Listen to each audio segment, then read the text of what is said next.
The alarms echoed through the corridors of the station, red lights flashing on and off like a heartbeat in panic. Jackson tightened the straps on his jacket and pushed open the blast door, rushing past fallen pipes and flickering lights. The enemy ships came from nowhere. The peace treaty with the Dravari was still warm, and yet, without warning, they struck. He had been stationed on Outpost X9 for 2 weeks, mostly for technical support and cargo routing. Nothing exciting. Until now, bodies were scattered along the hall, some human, some alien, friends and strangers alike. He felt something twist inside his chest, but there was no time to mourn. His gums crackled. Someone was alive on Deck 3. When he reached it, he expected soldiers, maybe engineers. Instead, it was her Dot. She was slumped behind an overturned bedframe, covered in a white blanket soaked with dirt and ash. Her hair, silvery white and shining even in the dim red light, spilled over her shoulders. Her large pink ears switched weakly. She was young, maybe his age, and feline, clearly not human. But she wasn't one of the enemy. Her soft fur and gentle features showed no sign of violence. She looked lost. Jackson knelt beside her and checked her pulse. Still alive, but her breathing was shallow. She had no weapon. Just a tag around her neck with a name he couldn't read. He hesitated. Was she a prisoner? A refugee? She whimpered as he touched her shoulder and flinched away, mumbling something in her language. He held up his hand slowly. "It's okay," he whispered. "You're safe." She blinked up at him. Her eyes were large, a soft lavender glow, reflecting from them. For a second, she didn't move. Then, slowly, with trembling fingers, she reached for his hand and gripped it tightly. Jackson froze. Her hand was warm, soft, almost too human. She didn't let go. He gently pulled her to her feet and guided her toward the emergency bunk room. The hall shook as another blast hit the outer hull. They were running out of time. Inside the room, Jackson sealed the door. He laid her down on one of the medical cots and connected the oxygen unit. She didn't speak much, just watched him with wide eyes, her ears twitching at every noise outside. He wrapped her in a clean blanket. She never let go of his hand. Jackson sat beside her and checked the systems. They were trapped here until reinforcements came. Could be hours, maybe days. And through it all, she still held on. Later, when the room turned quiet and dark, he finally rested his head beside her on the cot. His eyes drifted shut, his fingers still tangled in hers. And then something strange happened. He woke up hours later, but he couldn't move. Not out of injury, he just couldn't pull away. Her grip was the same, gentle, but firm. She was sleeping deeply now, but her hand refused to release his. He tried once, slowly, but her body tensed. She let out a soft sound, like fear. In a dream. So he stayed, looking at her face, her peaceful breathing. The way her tail curled at the edge of the bed. He didn't know who she was. Why she was here, what race she belonged to, why she trusted him so fast. But something in her calm, in her presence, made the chaos outside feel distant. It felt like she chose him. Not out of logic or words, but instinct. And he didn't know why. But deep down, he didn't want to wake her either, even as the station shook and the unknown war raged outside. Jackson opened his eyes again to a dim blue glow. The emergency lights had shifted color, and the main power was running low. The system showed that the air supply would last another 48 hours, maybe less if they couldn't reduce consumption. The feline girl was still there. Her body curled slightly closer to him now. Her ears twitched every few seconds, and her tail slowly moved like a pendulum. Her hand still wrapped around his. She hadn't moved much during the night. But now something was different. Her breathing had slowed down and become deeper, more peaceful. But the medical scanner on the wall started blinking. An unusual pulse was being detected. Not dangerous, but something strange. Her body temperature was warmer than before, and there was a faint glow on her skin under the scanner light. Jackson sat up slowly, careful not to disturb her. He checked the systems again. Still no signal from command. No rescue ship. And he was locked in this room with her, alone. He reached for a water pack and quietly sipped, watching her. Then she stirred.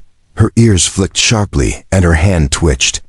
Her eyes opened halfway, still cloudy from sleep. She looked at Jackson and whispered something soft, like music in a dream. Her voice was strange but calm, foreign but gentle. Jackson couldn't understand a word, but she seemed relieved when she saw him still there. She touched his chest lightly, over his heart, and nodded. Then she curled back down, keeping his hand under hers. He blinked, confused. What had she just done? Suddenly, he remembered an old report he read during orientation. Some alien species bonded when under stress physically, emotionally. It was rare, but in specific conditions, some would link themselves to someone they trusted, especially after trauma. Could that be what she was doing? Was he bonded? Jackson didn't move for a long time. Just sat there, watching her breathe, holding his hand like it meant everything to her. She had no weapon, no protection. Only him. Later he noticed something even stranger. Every time he looked away from her for too long, she shifted closer. Not in fear, but like she was guarding him. She pressed her head gently to his shoulder once inside. Her breath was warm.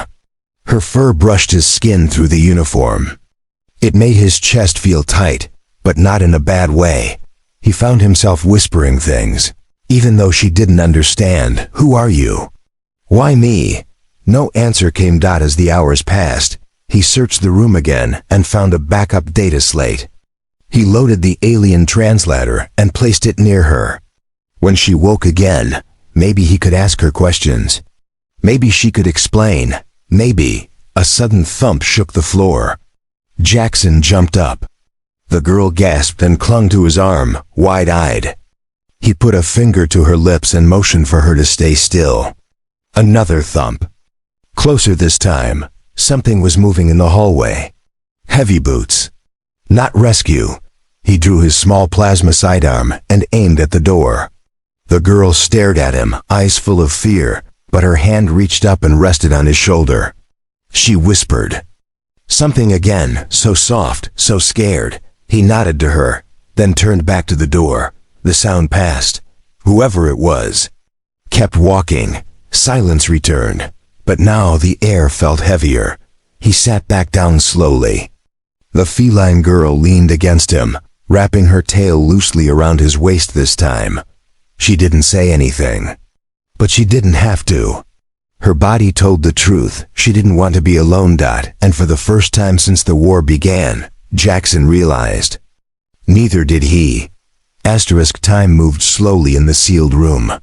Outside, the war was still happening. Distant explosions and tremors reminded them both that danger had not passed.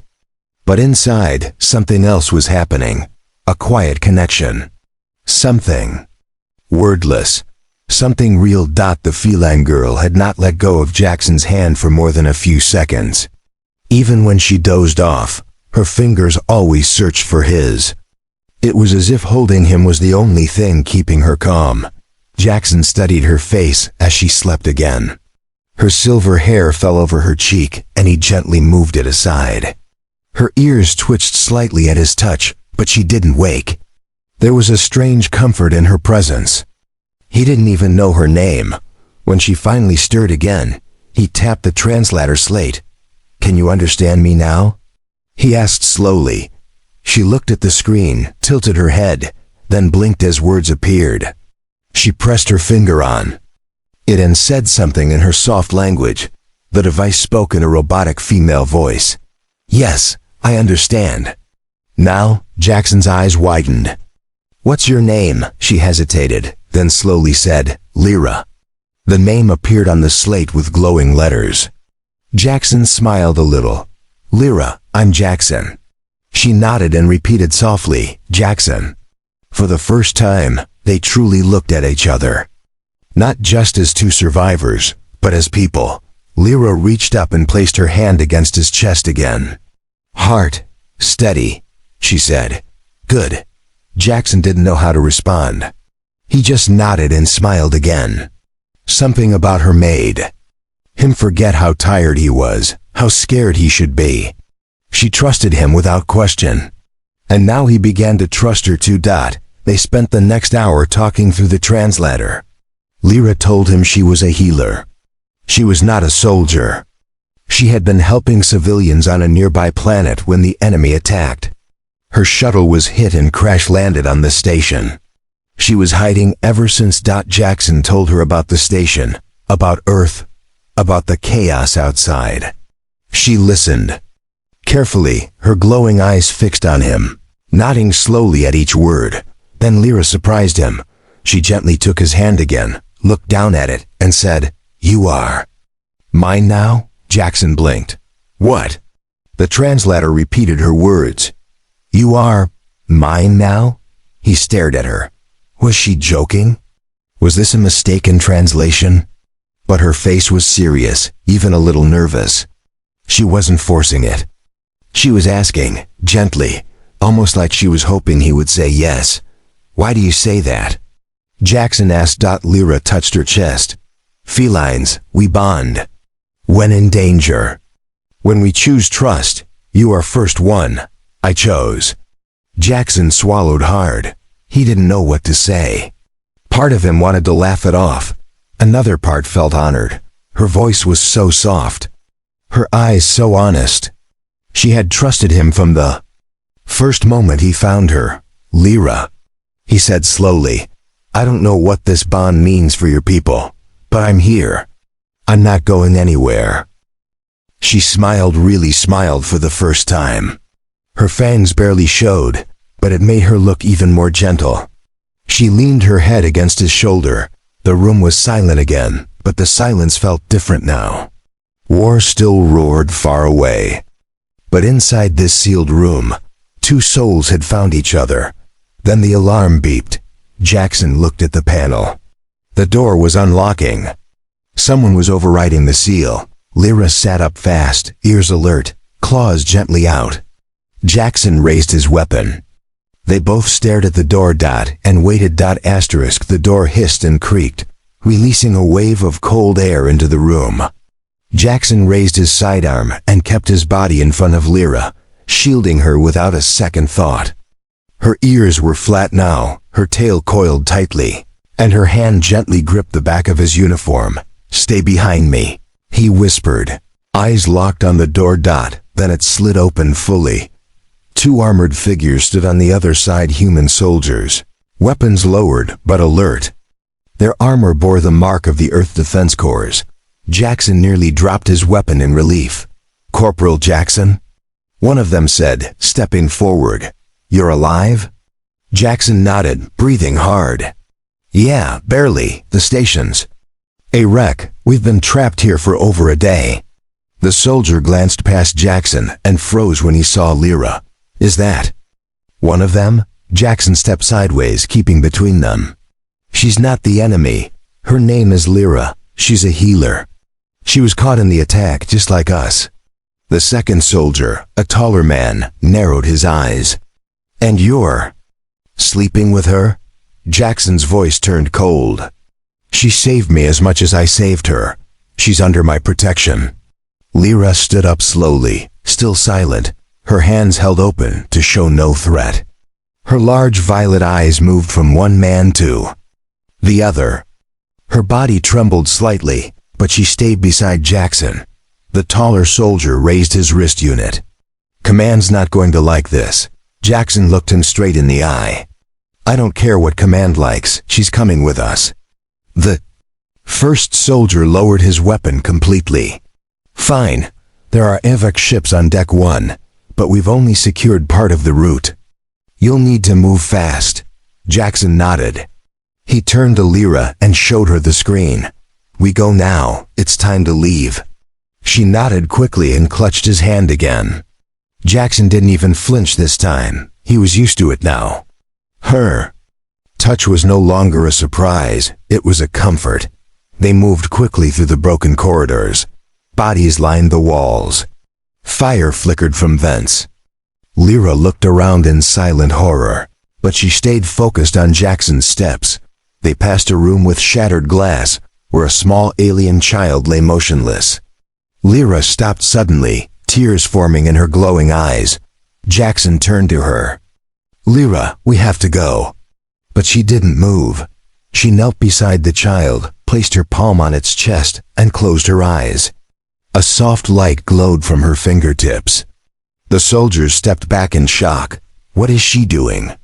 one of them asked. Jackson didn't answer. He watched in silence. Lyra whispered a quiet word in her own language. The child's body glowed faintly, just for a moment. Then it faded. She stood up, her hands trembling, and walked back to Jackson without a word. He looked at her with respect. "You're not just a healer. You're something more." She didn't respond, but her eyes told the story. She couldn't save everyone, but she still tried. They reached the main stairwell, but the path ahead was blocked by fallen beams and crushed metal. "We'll need to climb through the service tunnel," Jackson said, pointing to a narrow side passage. The soldiers agreed, but one hesitated. "She won't fit through with you holding hands." Jackson looked at Lyra. "I'll let go," he whispered, "just for now." Her eyes widened. "No, please." His heart ached, but he gently released her hand. "It's okay. I'm not leaving you." She nodded slowly, and they began crawling through the tight tunnel, the heat growing stronger with every meter. Smoke stung their eyes. Metal groaned above. Finally, they dropped into the lower deck, coughing and exhausted. The evac ships were within sight, but a sound behind them stopped everyone cold.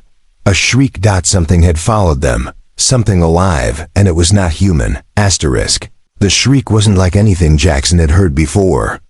It was high-pitched, full of rage and hunger. Everyone froze. Lyra grabbed Jackson's arm and pulled herself close. Her ears pressed flat and her claws slightly out. The soldiers raised their rifles toward the dark tunnel behind them. A low growl echoed next, then heavy thudding footsteps. Metal scraping. The sound of something massive and angry pushing through wreckage. "What the hell is that?" one soldier whispered. Jackson didn't answer. He stepped in front of Lyra, again, shielding her with his body. The creature appeared in the smoke twice as tall as a human, with dark, glistening skin like armor.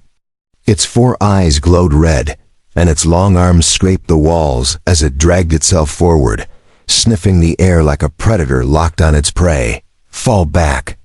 The tall soldier yelled, opening fire. Shots rang out, lighting up the smoke. The bullets hit, but the creature didn't stop. It roared and lunged forward. Jackson grabbed Lyra's hand and ran toward the evac bay, pulling her behind him. The soldiers followed, still firing. They reached the blast doors, but they were closing. A timer blinked above 10 seconds left. "Go, get her inside," Jackson shouted. Lyra looked up at him in panic. "What about you?" "I'll be right behind you." She ran, the first soldier pulling her through the opening. The other stayed with Jackson, still firing at the beast. 5 seconds left. The second soldier screamed as the creature grabbed him and slammed him against the wall. Jackson fired into its face, but the shots only slowed it down. The door kept closing. 4 seconds. Jackson ran. The beast roared and lunged again. Claws out. 3 seconds. Lyra reached out from the other side of the door, crying, "Jackson!" 2 seconds. Jackson dove through the shrinking gap, just as the doors slammed shut. Behind him. Silence. Heavy breathing. Smoke. Lyra on her knees, clutching him like he had died and come back. He wrapped his arms around her, barely breathing. The last soldier looked at the sealed door. "That thing's trapped, for now." They moved quickly to the evac pod. The ship was small, meant for 4 people. Lyra hesitated before climbing in. Her eyes were wide, scared, and unsure. Jackson leaned close and said, "It's okay. You're safe now. I'm still here." She touched his cheek and whispered, "You came back." "Of course I did." They took off moments later. The ship rattled as it left the station, and the stars blurred past the window. Lyra sat beside him, hands still tightly in his. She didn't speak much. She didn't have to. Jackson stared at her, wondering how one unexpected moment, one touch had changed everything. This war had taken so much.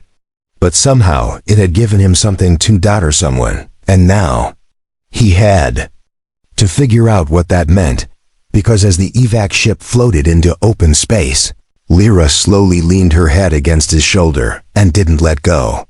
Asterisk. The evac ship floated through the stars, its engines humming softly. Inside the small cabin, Jackson sat quietly beside Lyra. Her head rested on his shoulder, her fingers gently wrapped around his hand like always. She was finally asleep, peaceful, safe. Jackson glanced at the nav screen. Earth Outpost E7 was 2 hours away. Rescue was real now. Help was waiting. But part of him wasn't thinking about safety anymore. His thoughts kept circling back to her. Lyra, the alien girl who once trembled behind metal wreckage, was now leaning on him like they had known each other forever. Her soft breaths, the way her tail lightly moved every few minutes, her fingers still clutching his, it all felt so natural now. He looked at her sleeping face. She looked younger like this. More fragile. Yet somehow stronger than anyone he'd known. She had survived alone. She had healed others. She had trusted him. And that trust had changed everything. Jackson didn't say a word. He just sat there, letting the silence speak for him. The soldier piloting the ship broke the silence eventually. "When we land, what's going to happen to her?" Jackson looked up. "What do you mean? She's not human. You know how the higher-ups are. They'll ask questions. Lock her up.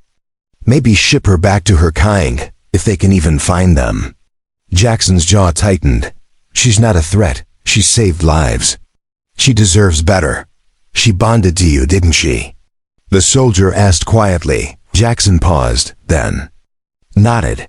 "Yeah, I didn't plan it, but I'm not walking away from her." The soldier nodded and turned back to the controls. "Then you better fight for her, hard." Hours later, the ship landed on the medical deck of Earth Outpost E7. Medics rushed in, ready to take both Jackson and Lyra. But when they tried to separate them, Lyra woke up and didn't let go. Her eyes opened slowly, but when they saw unfamiliar faces, she panicked and clung to Jackson like a child lost in the crowd. She made a soft cry, something only Jackson seemed to understand. He stepped forward. "She stays with me." The medics exchanged looks, unsure. "Sir, we'll need to debrief." "You can debrief both of us together," Jackson said firmly. "She's not just some alien. She's my partner now. She saved me. I saved her. We survived together." Lyra held tighter. Her eyes never left Jackson's. Later, when they were finally given a quiet room to rest, she sat beside him on the cot, still gripping his hand like it was her anchor to this world. She looked up at him and spoke softly. The translator glowed as it repeated her words. "I thought I would die alone, but I found you." Jackson smiled. "You weren't alone. You never will be again." She leaned against him, eyes closing once more, her hand not just holding his now, but resting over his heart. And for the first time since the war began, Jackson closed his eyes with no fear, because even in a universe filled with war, strange races and unknown futures, something real had started. A bond, a promise. And neither of them needed to speak it aloud. They already knew. Asterisk.